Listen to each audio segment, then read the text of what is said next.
ಎಲ್ರಿಗೂ ನಮಸ್ಕಾರ. 4 ಮತ್ತು 5ನೇ ತರಗತಿಗಳ EVS ಬೈಲಿಂಗ್ವಲ್ ಕ್ಲಾಸಸಲ್ಲಿ ನಾವು ಬಳಸಬಹುದಾದಂತಹ ಕೆಲವೊಂದು ಇಂಗ್ಲೀಷ್ ಪದಗಳನ್ನು ಇಲ್ಲಿ ಹೇಳಲಾಗಿದೆ. ಮೊದಲನೇದಾಗಿ ಅವರ್ ಎನ್ವಿರಾನ್ಮೆಂಟ್ ಅಂತಕ್ಕಂತಹ ಒಂದು ಅಡಿಯಲ್ಲಿ ನಮ್ಮ ಪರಿಸರದಲ್ಲಿ ಪರಿಸರ ಎನ್ವಿರಾನ್ಮೆಂಟ್, ಆಮೇಲೆ ಪರಿಸರ ವ್ಯವಸ್ಥೆಗೆ ಇಕೋಸಿಸ್ಟಮ್, ಜೈವಿಕ ವೈವಿಧ್ಯತೆಗೆ ಬಯೋಡೈವರ್ಸಿಟಿ, ಆವಾಸ ಸ್ಥಾನ ಹ್ಯಾಬಿಟೇಟ್, ಸುಸ್ಥಿರತೆ ಸಸ್ಟೈನಬಿಲಿಟಿ, ನೈಸರ್ಗಿಕ ಸಂಪನ್ಮೂಲ ಅಂತಂದರೆ ನ್ಯಾಚುರಲ್ ರಿಸೋರ್ಸಸ್, ಸಸ್ಯ ಸಂಪತ್ತು ಫ್ಲೋರಾ, ವನ್ಯಜೀವಿಗಳು ವೈಲ್ಡ್ ಲೈಫ್, ವನ್ಯಜೀವಿ ಧಾಮ ವೈಲ್ಡ್ ಲೈಫ್ ಸ್ಯಾಂಚುರಿ, ರಾಷ್ಟ್ರೀಯ ಉದ್ಯಾನ ನ್ಯಾಷನಲ್ ಪಾರ್ಕ್, ಜೀವಗೋಳ ಮೀಸಲು ಬಯೋಸ್ಫಿಯರ್ ರಿಸರ್ವ್. ಇನ್ನು ಎರಡನೇ ಒಂದು ಥೀಮು ಮಾಲಿನ್ಯ ಮತ್ತು ಸಂರಕ್ಷಣೆ ಅಡಿಯಲ್ಲಿ ಮಾಲಿನ್ಯ ಅಂತಂದರೆ ಪಲ್ಯೂಷನ್, ಮಾಲಿನ್ಯಕಾರಕಗಳು ಅಂತಂದು ಬರ್ತಾವಲ್ಲ ಅವಕ್ಕೆ ಪಲ್ಯೂಟೆಂಟ್ ಅಂತ ಕರಿತೀವಿ. ಕಲುಷಿತಗೊಳ್ಳುವುದು ಕಾಂಟಾಮಿನೇಷನ್, ಕಲುಷಿತ ಆಗಿರೋದು ಕಾಂಟಾಮಿನೇಟೆಡ್, ಕೊಳಚೆ ನೀರಿಗೆ ಸಿವೇಜ್ ಅಂತಂದು ಹೇಳಿ ಕರಿತೀವಿ. ಕಾರ್ಖಾನೆಯ ತ್ಯಾಜ್ಯ ನೀರಿಗೆ ಎಫ್ಲುಯೆಂಟ್. ಇನ್ನು ತ್ಯಾಜ್ಯ ನಿರ್ವಹಣೆಗೆ ವೇಸ್ಟ್ ಮ್ಯಾನೇಜ್ಮೆಂಟ್. ಸಂರಕ್ಷಣೆ ಅಂದರೆ ಕನ್ಸರ್ವೇಷನ್, ಶುದ್ಧೀಕರಣ ಪ್ಯೂರಿಫಿಕೇಷನ್, ಮರುಬಳಕೆ ರೀಸೈಕಲ್, ಅಳಿವು ಎಕ್ಸ್ಟಿಂಕ್ಷನ್. ಫಾರೆಸ್ಟ್ ಮತ್ತು ಟ್ರೀಸ್ ಥೀಮಲ್ಲಿ ಅರಣ್ಯ ಅಂದರೆ ಫಾರೆಸ್ಟ್, ಮಳೆ ಕಾಡು ಅಂದರೆ ರೈನ್ ಫಾರೆಸ್ಟ್, ಮೇಲಾವರಣ ಕ್ಯಾನಪಿ ಅಂತ. ಅರಣ್ಯ ನಾಶಕ್ಕೆ ಡಿಫಾರೆಸ್ಟೇಷನ್, ಅರಣ್ಯೀಕರಣ ಅಂದರೆ ಕಾಡುಗಳನ್ನು ಬೆಳೆಸ್ತಕ್ಕಂಥದ್ದು. ಅಫಾರೆಸ್ಟೇಷನ್, ಮರಮುಟ್ಟುಗಳಿಗೆ ಟಿಂಬರ್, ಗಿಡ ನೆಡೋದಕ್ಕೆ ಪ್ಲ್ಯಾಂಟಿಂಗ್ ಟ್ರೀಸ್. ಇನ್ನು ನೀರು ಮತ್ತು ಹವಾಮಾನ ವಾಟರ್ ಆ್ಯಂಡ್ ಕ್ಲೈಮೇಟಲ್ಲಿ ನೀರು ವಾಟರ್, ನದಿ ರಿವರ್, ಸಾಗರಕ್ಕೆ ಓಷನ್, ಅಂತರ್ಜಲಕ್ಕೆ ಗ್ರೌಂಡ್ ವಾಟರ್, ನಲ್ಲಿಗೆ ಟ್ಯಾಪ್, ತೊಟ್ಟಿಗೆ ಟ್ಯಾಂಕ್, ಕೊಳ ಪಾಂಡ್, ಬಾವಿ ವೆಲ್, ಕುಡಿಯುವ ನೀರು ಡ್ರಿಂಕಿಂಗ್ ವಾಟರ್, ನೀರು ಉಳಿಸಿ ಸೇವ್ ವಾಟರ್. ಪೋಲು ಅಂದರೆ ವೇಸ್ಟೇಜ್, ಕುದಿಸುವುದು ಬಾಯ್ಲಿಂಗ್, ಜಲಚಕ್ರ ವಾಟರ್ ಸೈಕಲ್, ಆವೀಕರಣ ಎವಾಪರೇಷನ್, ಸಾಂದ್ರೀಕರಣ ಕಂಡೆನ್ಸೇಷನ್, ಅವಪೇಕ್ಷಣ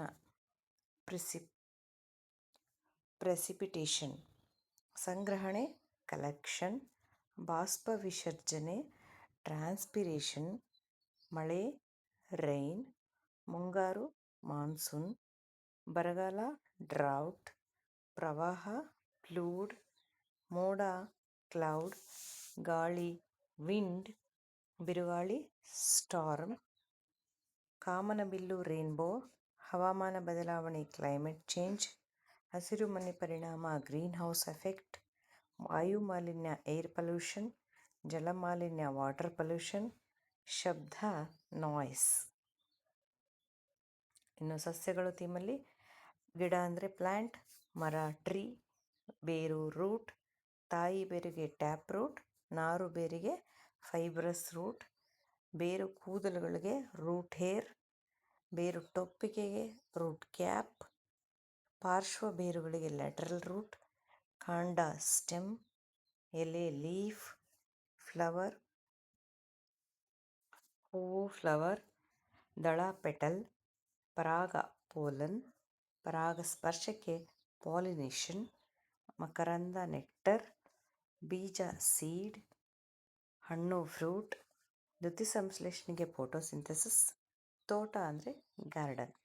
ಇನ್ನು ಹೂವು ಹಣ್ಣುಗಳಲ್ಲಿ ಬಂದರೆ ಗುಲಾಬಿಗೆ ರೋಸ್, ಕಮಲ ಮಲ್ಲಿಗೆ ಲೋಟಸ್, ಮಲ್ಲಿಗೆ ಜಾಸ್ಮಿನ್, ಸೂರ್ಯಕಾಂತಿ ಸನ್ಫ್ಲವರ್, ದಾಸವಾಳ ಹೈಬಿಸ್ಕಸ್, ಮಾವು ಮ್ಯಾಂಗೋ, ಬಾಳೆಹಣ್ಣು ಬನಾನಾ, ಸೇಬು ಆ್ಯಪಲ್, ದ್ರಾಕ್ಷಿ ಗ್ರೇಪ್ಸ್, ಪರಂಗಿ ಹಣ್ಣಿಗೆ ಪಪಾಯ.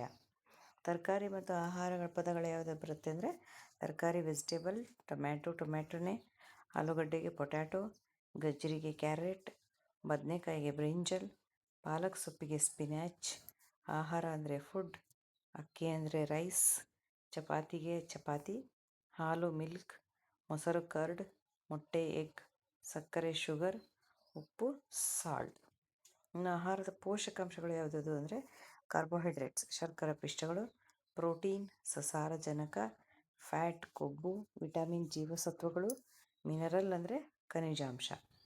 ಆಹಾರ ಸರಪಳಿ ಫುಡ್ ಚೈನಲ್ಲಿ ಆಹಾರ ಸರಪಳಿ ಫುಡ್ ಚೈನ್, ಫುಡ್ ವೆಬ್ ಅಂದರೆ ಆಹಾರ ಜಾಲ, ಪ್ರೊಡ್ಯೂಸರ್ ಉತ್ಪಾದಕರು, ಕನ್ಸ್ಯೂಮರ್ ಗ್ರಾಹಕರು, ಡಿಕಂಪೋಸರ್ ಅಂದರೆ ವಿಘಟಕರು, ಹರ್ಬಿವೈರ್ ಅಂದರೆ ಸಸ್ಯಾಹಾರಿ, ಕಾರ್ನಿವೈರ್ ಅಂದರೆ ಮಾಂಸಾಹಾರಿ. ಪ್ರಾಣಿಗಳು ಎನಿಮಲ್ಸಲ್ಲಿ ಮ್ಯಾಮಲ್ಸ್ ಅಂದರೆ ಸಸ್ತನಿಗಳು, ರೆಪ್ಟೈಲ್ಸ್ ಅಂದರೆ ಸರೀಸೃಪಗಳು, ಆಂಬಿಬಿಯನ್ ಅಂದರೆ ಉಭಯಚರ ಜೀವಿಗಳು, ಬರ್ಡ್ ಹಕ್ಕಿ, ಇನ್ಸೆಕ್ಟ್ ಕೀಟ, ಪೆಟ್ ಎನಿಮಲ್ ಅಂದರೆ ಸಾಕು ಪ್ರಾಣಿ, ವೈಲ್ಡ್ ಎನಿಮಲ್ ಅಂದರೆ ಕಾಡು ಪ್ರಾಣಿ. ಟೈಗರ್ ಹುಲಿ, ಎಲಿಫೆಂಟ್ ಆನೆ, ಡೀರ್ ಜಿಂಕೆ, ಮಂಕಿ ಕೋತಿ, ಪಿಕಾಕ್ ನವಿಲು, ಕೌ ಹಸು, ಡಾಗ್ ನಾಯಿ, ಬಟರ್ಫ್ಲೈ ಚಿಟ್ಟೆ. ಸ್ನೇಕ್ ಅಂದರೆ ಹಾವು, ಫ್ರಾಗ್ ಅಂದರೆ ಕಪ್ಪೆ, ಫಿಶ್ ಅಂದರೆ ಮೀನು, ಬೀ ಅಂದರೆ ಜೇನುನೊಣ, ಆ್ಯಂಟ್ ಅಂದರೆ ಇರುವೆ, ನೆಸ್ಟ್ ಅಂದರೆ ಗೂಡು. ಇನ್ನು ಹನಿ ಮತ್ತು ಬೀದಲ್ಲಿ ಹನಿ ಅಂದರೆ ಜೇನುತುಪ್ಪ, ಜೇನುಗೂಡಿಗೆ ಹೈವ್ ಅಂತ ಕರೀತಾರೆ, ಬೀ ಹೈವ್ ಅಂತ ಕೂಡ ಕರೀತಾರೆ, ಅದ್ರ ಮೇಣಕ್ಕೆ ವ್ಯಾಕ್ಸ್. ಇನ್ನು ಫಾರ್ಮಿಂಗ್ ಬಂತಂದರೆ ಕ್ರಾಪ್ಸ್ ಅಂದರೆ ಬೆಳೆಗಳು. ವಾಟ್ ದ ಫಾರ್ಮರ್ ಡು ಅಂದರೆ ಈ ಗ್ರೋ ದ ಕ್ರಾಪ್ಸ್, ಬೆಳೆಗಳನ್ನು ಬೆಳೀತಾನೆ, ಗ್ರೋ ದ ಕ್ರಾಪ್ಸ್.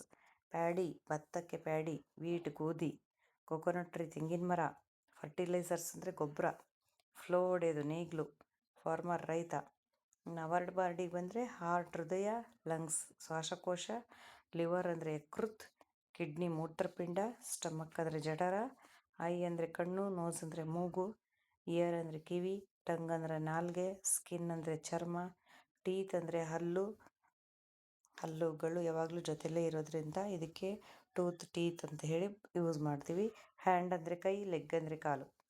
ಇನ್ನು ಹೆಲ್ತ್ ಆ್ಯಂಡ್ ಹೈಜೀನ್ ಆರೋಗ್ಯ ಮತ್ತು ನೈರ್ಮಲ್ಯದಲ್ಲಿ ಹೆಲ್ದಿ ಆರೋಗ್ಯಕರ, ಡಿಸೀಸ್ ರೋಗ, ಡಾಕ್ಟರ್ ವೈದ್ಯ, ಹೈಜೀನ್ ನೈರ್ಮಲ್ಯ, ಸ್ಯಾನಿಟೇಷನ್ ಅಂದರೆ ನೈರ್ಮಲೀಕರಣ ಅಂದರೆ ಹೈಜೀನ್ ಸ್ವಚ್ಛವಾಗಿರಬೇಕು, ನಿರ್ಮಲವಾಗಿರಬೇಕು ಅಂತಕ್ಕಂಥದ್ದು ಸ್ಯಾನಿಟೈಸೇಷನ್ ನಾವು ಕೊರೋನಾ ಟೈಮಲ್ಲಿ ಯೂಸ್ ಮಾಡಿದ್ವಿ.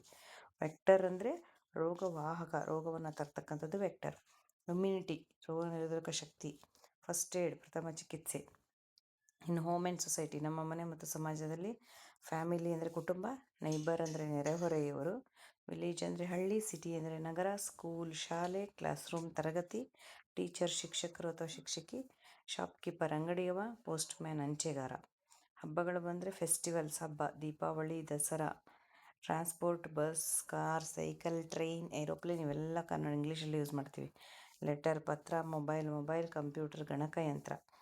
ಇನ್ನು ದಿಕ್ಕು ಆಕಾಶ ಋತು ಬಂದರೆ ಈಸ್ಟ್ ಪೂರ್ವ, ವೆಸ್ಟ್ ಪಶ್ಚಿಮ, ನಾರ್ತ್ ಉತ್ತರ, ಸೌತ್ ದಕ್ಷಿಣ.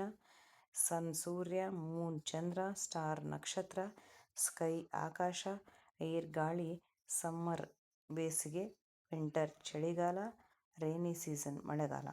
ನೆಲ ಮತ್ತು ಪರ್ವತಗಳು ಸಾಯಿಲ್ ಆ್ಯಂಡ್ ಮೌಂಟೇನ್ ಅಡಿಯಲ್ಲಿ ಬಂದರೆ ಸಾಯಿಲ್ ಅಂದರೆ ಮಣ್ಣು, ಮೌಂಟೇನ್ ಅಂದರೆ ಪರ್ವತ. ಸುರಕ್ಷತೆ ಸೇಫ್ಟಿ ಆ್ಯಂಡ್ ಎನರ್ಜಿ, ಟ್ರಾಫಿಕ್ ಸಂಚಾರ, ಸಿಗ್ನಲ್ ಟ್ರಾಫಿಕ್ ಸಿಗ್ನಲ್ ಅಂತೀವಲ್ಲ ಸಂಚಾರ ಸಂಕೇತ. ಜಿಬ್ರಾ ಕ್ರಾಸಿಂಗ್ ಅಂದರೆ ಪಾದಚಾರಿಗಳು ರಸ್ತೆ ದಾಟುವ ಪಟ್ಟಿ.